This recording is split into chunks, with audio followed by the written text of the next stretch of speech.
Salut les amis, bientôt nous sommes à Noël, donc j'avais envie de partager avec vous quelques réflexions sur ce grand mystère, sur cet événement que nous allons célébrer très bientôt, qui est l'incarnation. C'est-à-dire cet événement où le Fils de Dieu, il descend du haut des cieux et il entre dans la chair humaine. Le Fils de Dieu se met en chair humaine, il s'incarne. Alors, c'est vraiment un des mystères les plus grands de notre foi chrétienne. On ne va jamais comprendre à 100%. Voilà, c'est cet événement que le Dieu éternel prend une chair temporelle, que le Créateur devient une créature, que le Dieu infini entre dans l'espace et le temps fini. Mais ça fait exploser notre cerveau, mais ça fait élargir notre cœur. C'est parce que ça ouvre nos yeux et nos cœurs à l'émerveillement. Alors, donc disons déjà un premier point concernant l'incarnation, ce fait où Dieu il entre dans un corps humain. L'incarnation est une source d'une grande joie. Je viens de dire, c'est une source de l'émerveillement, du stupeur, de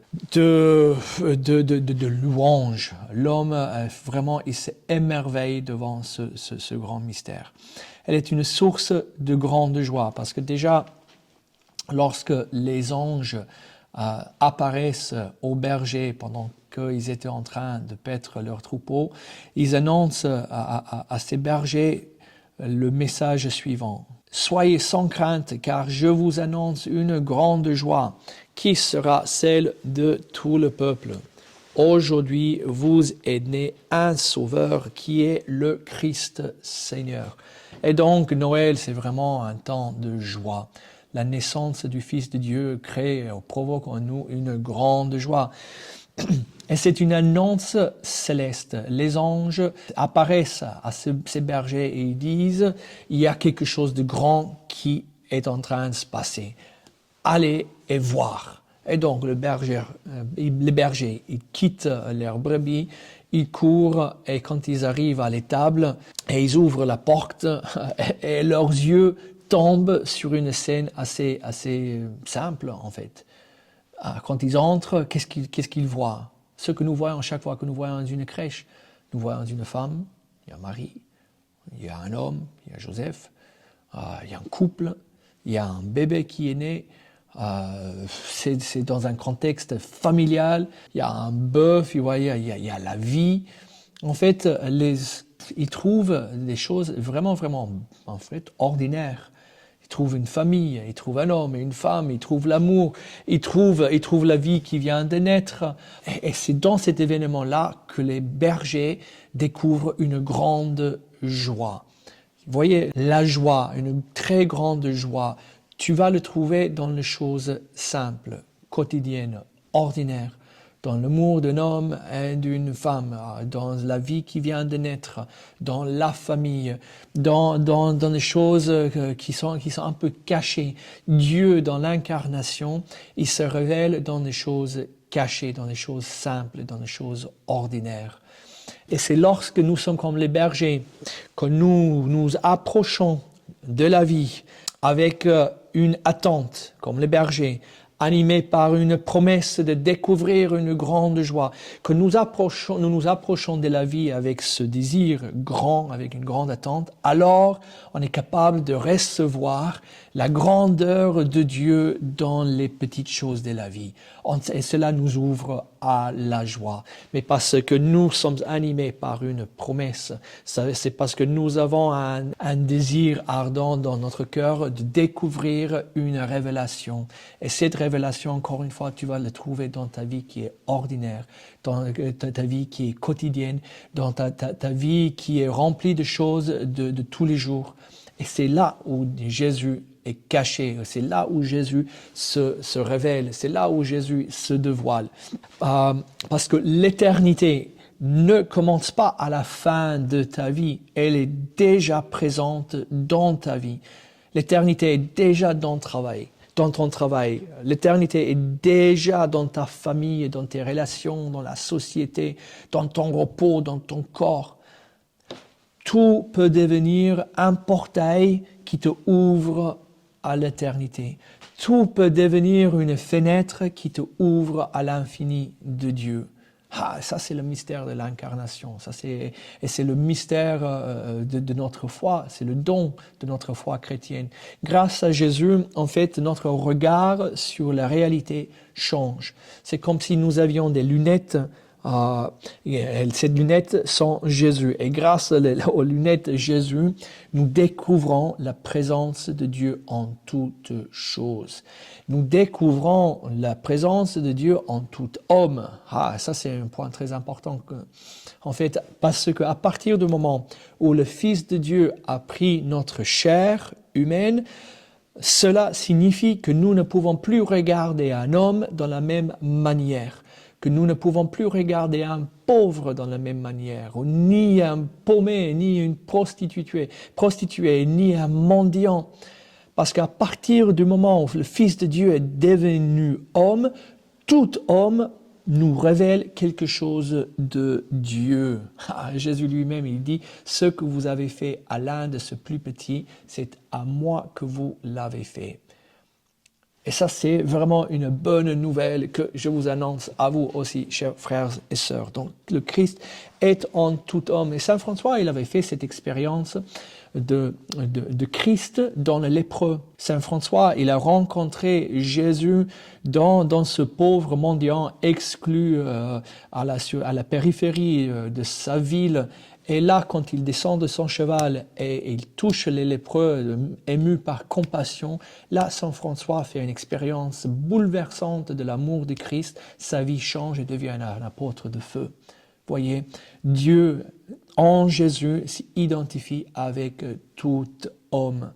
Et donc, l'incarnation, Noël, doit changer notre manière de voir le monde, voir les autres, voir l'humanité et voir nous-mêmes. Alors, continuons. Deuxième point que je voudrais relever, que toutes les religions dans le monde entier cherchent Dieu, mais il n'y a que la foi chrétienne qui révèle un Dieu qui cherche l'homme. C'est seulement dans la foi chrétienne que nous avons un Dieu qui descend jusqu'à nous. Dans toutes les autres religions, dans les autres spiritualités, c'est l'homme qui essaye de monter jusqu'à Dieu. Mais dans la foi chrétienne, non, c'est Dieu qui descend. Et nous voyons ce mouvement descendant dans le Fils de Dieu qui prend chair humaine et qui devient petit. Le Dieu tout grand devient petit. Et ça rendait Saint François fou de joie, fou d'amour quand il contemplait ce mystère. Et ce mystère devrait nous rendre fous d'amour, fous de joie quand nous pensons que notre Créateur est devenu une créature. Mais c'est dingue.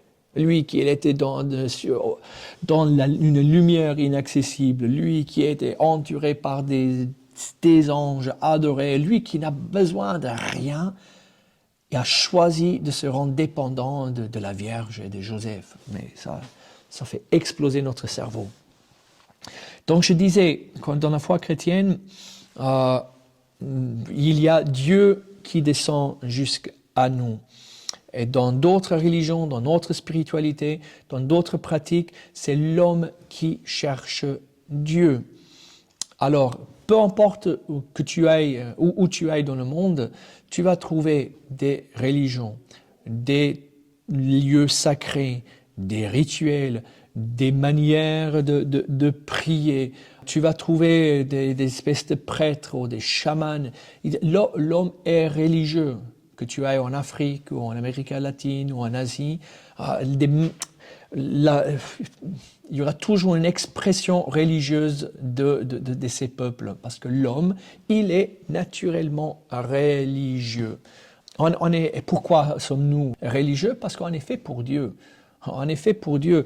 On est fait pour Dieu tout comme une fleur est faite pour le soleil. On est fait pour Dieu comme un oiseau est fait pour le ciel. Tu es fait pour la lumière. L'homme est fait pour voler. Et voyez, une fleur ne mérite pas la lumière du soleil. Elle la reçoit, elle l'accueille, et quand elle reçoit la lumière, elle s'épanouit, elle manifeste toute sa beauté. Un oiseau, il est fait pour le ciel. Et toi, nous aussi, on est fait pour voler, on est fait pour les choses célestes. Le monde terrestre ne peut pas nous satisfaire complètement. On a besoin de quelque chose de plus élevé. En toi, il y a le désir pour l'éternité. Il y a la capacité de Dieu. Saint Augustin dit que l'homme est capax Dei. Il est capable de Dieu. Tu es capable de Dieu. Tu es capable de beaucoup de choses. Moi, je suis capable de beaucoup de choses dans ma vie. Je suis capable de faire le mal. Je suis capable de mentir. Je suis capable de voler. Je suis capable d'être malhonnête. Je suis capable d'être agressif et violent. Mais je suis aussi capable de Dieu. Je suis capable de Dieu. Et là, je me chauffe. Et j'espère vous aussi avec moi. On est capable de Dieu. Quel cadeau! Quelle grâce que nous avons, que notre nature humaine est faite pour Dieu. Et dans l'incarnation, qu'est-ce qui se passe? Que le Fils de Dieu, il prend notre humanité et il devient un avec elle. Et Dieu et l'homme deviennent une seule chair. Ils deviennent, il y a des épousailles entre la divinité et notre humanité. Et donc, Jésus, l'incarnation, le Fils de Dieu, il accomplit notre nature humaine. Il réalise notre nature humaine. Parce que nous avons été faits pour Dieu. Nous avons été faits pour Jésus. Nous avons été faits pour Jésus. Il n'y a que Jésus qui accomplit notre humanité, qui réalise pleinement notre vocation humaine. Parce qu'il n'y a que Jésus qui peut nous donner la divinité et réaliser notre humanité. Encore une fois, parce qu'elle a été créée pour lui.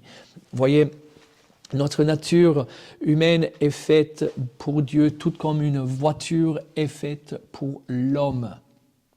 Je répète, notre nature humaine est faite pour Dieu, tout comme une voiture est faite pour un homme. Si vous pouvez imaginer une voiture sans un homme, un véhicule qui n'a pas un conducteur, une voiture qui n'est pas conduite par un homme, en fait, ne sert à rien.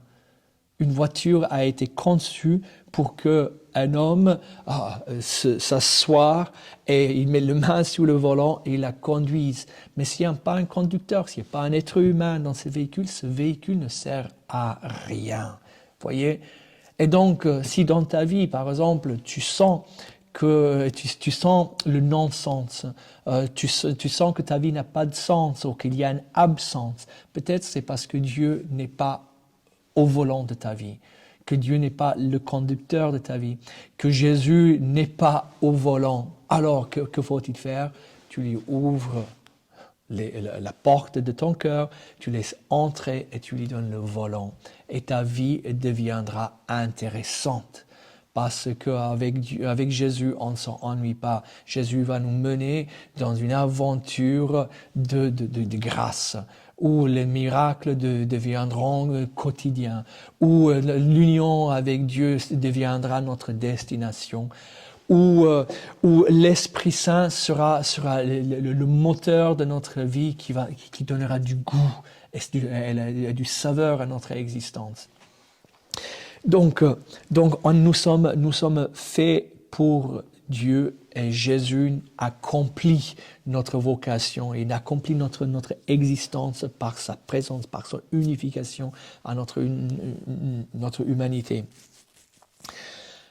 Puis l'homme, il est fait pour Dieu comme le corps d'une femme est fait pour un homme.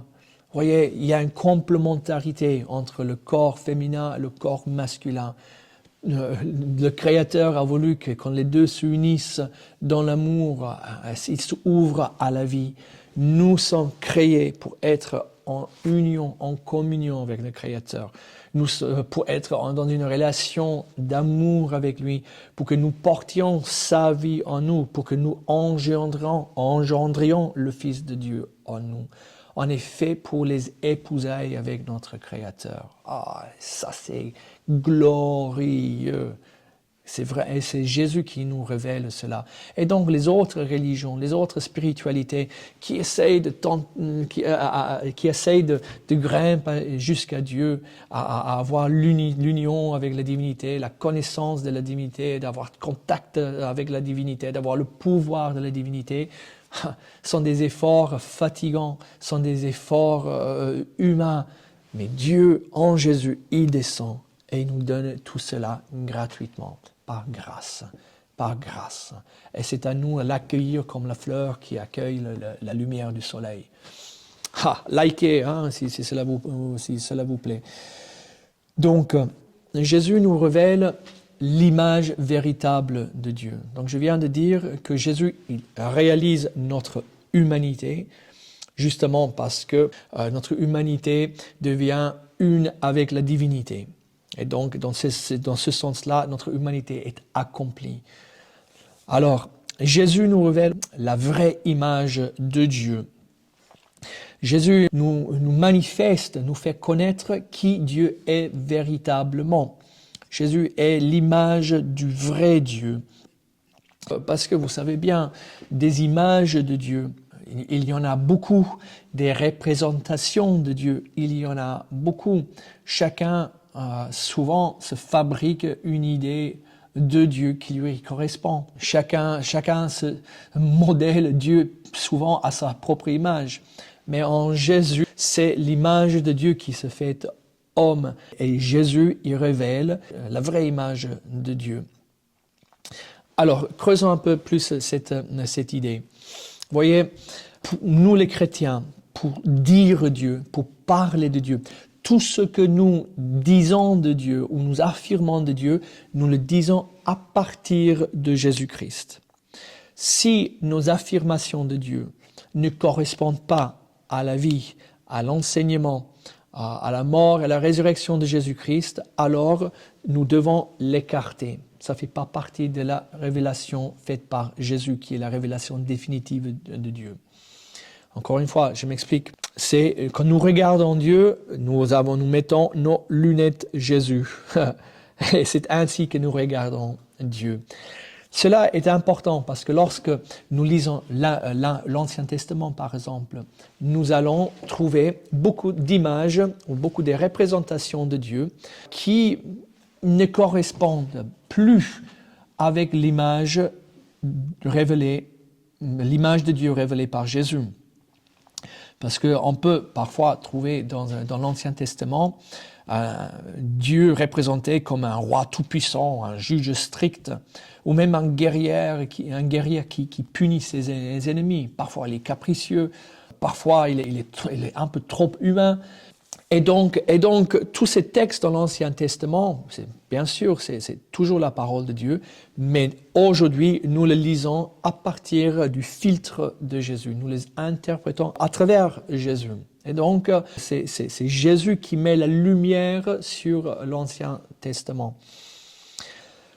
Jésus, l'image révélée par le Fils de Dieu incarné, démontre aussi une image de Dieu qui est un juge sévère, ou un Dieu qui est transcendant, distant, inaccessible, intouchable, lointain, indifférent, un Dieu qui est là-haut, qu'on n'arrive plus à toucher, ou un Dieu qui ne s'intéresse pas dans nos histoires.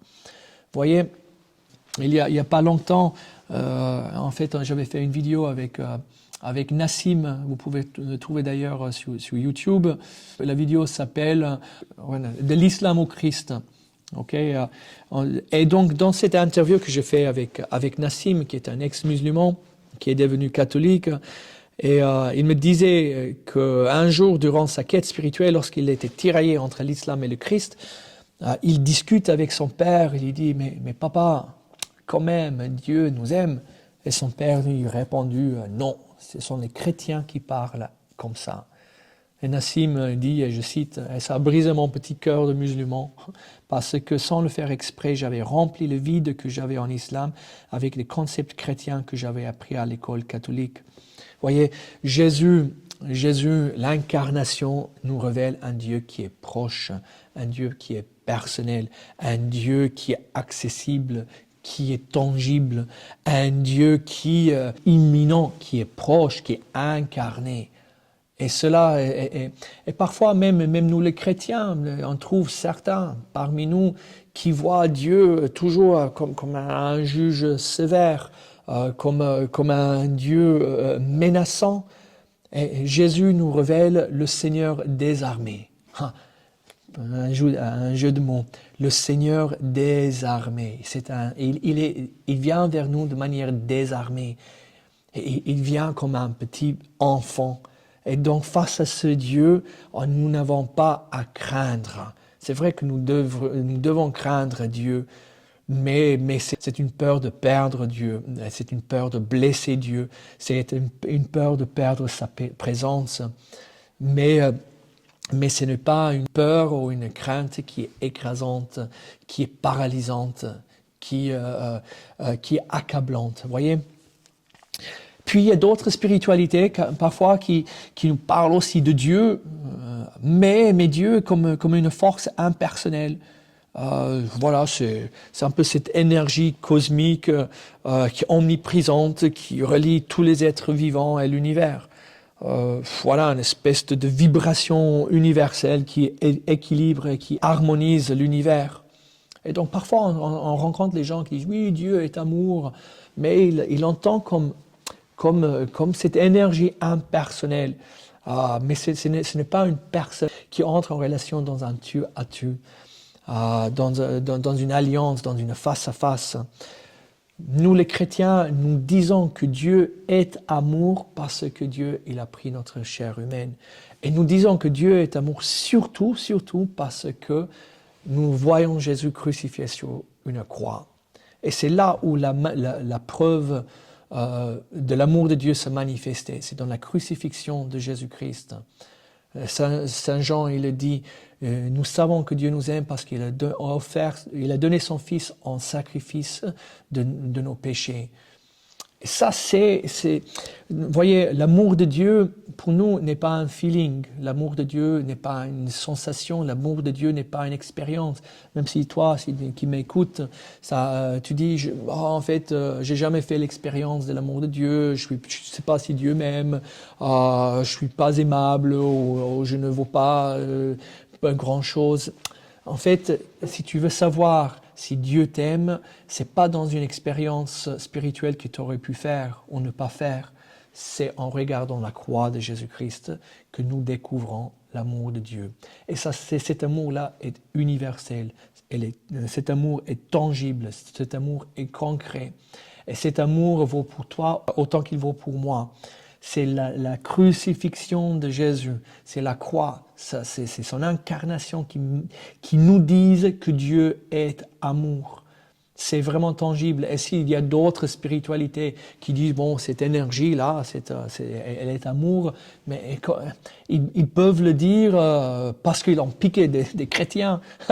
Ils ont piqué des chrétiens.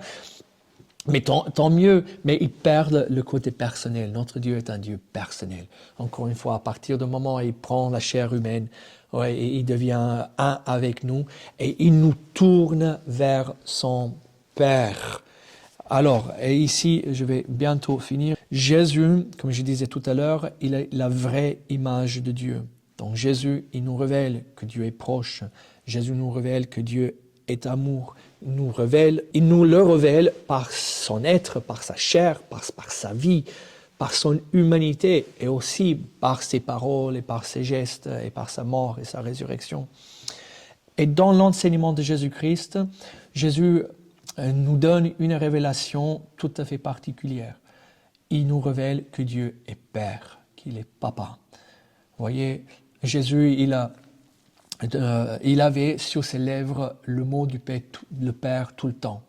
Lisez l'évangile de Jean et Jésus parle de son Père, mais tout le temps. Il est le Fils et le Père, le Fils et le Père. Dans l'évangile de Luc, les premiers mots que Jésus prononce sont « Ne saviez-vous pas que je devais être dans la maison de mon Père ?» Donc l'évangile de Luc, ses premiers mots, c'est « mon Père ». Et à la fin de sa vie terrestre, Jésus dit « Père, entre tes mains, je confie mon esprit ». Et donc, le Père est au début de sa vie et à la fin de sa vie. Le Père est tout pour Jésus. Et Jésus nous nous livre sa relation avec le Père, parce qu'il nous enseigne à appeler Dieu notre Père. Il nous fait entrer dans sa relation avec son Père. Il nous donne l'intimité avec le Père. Il nous fait entrer dans une relation filiale avec notre Créateur. Et puis, dernière chose que je voudrais dire, toujours à propos que Jésus qui est la révélation de la vraie image de Dieu. Donc, je disais que Dieu est présent, que Dieu est proche, que Dieu est devenu tangible, que Dieu est amour, que Dieu est Père. Une autre révélation que Jésus nous donne, que Dieu est bon. Dieu est bon.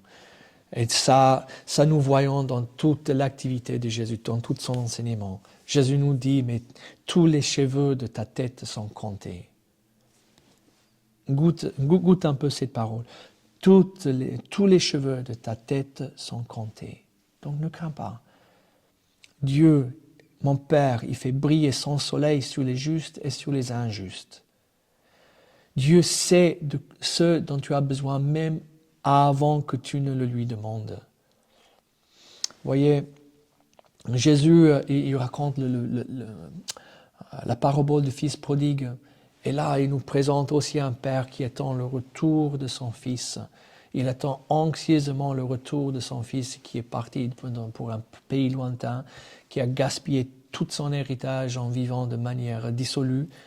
Et quand ce fils revient, le père aperçoit son fils de loin et court, ce petit vieillard court. Dieu, il court vers toi chaque fois que tu fais un pas vers lui. Chaque fois que tu quittes un pays lointain pour te rapprocher de ta maison paternelle, Dieu t'aperçoit de loin et il commence à courir vers toi. Parce que lorsque toi, tu es loin de Dieu, à Dieu manque quelque chose. C'est toi qui manques.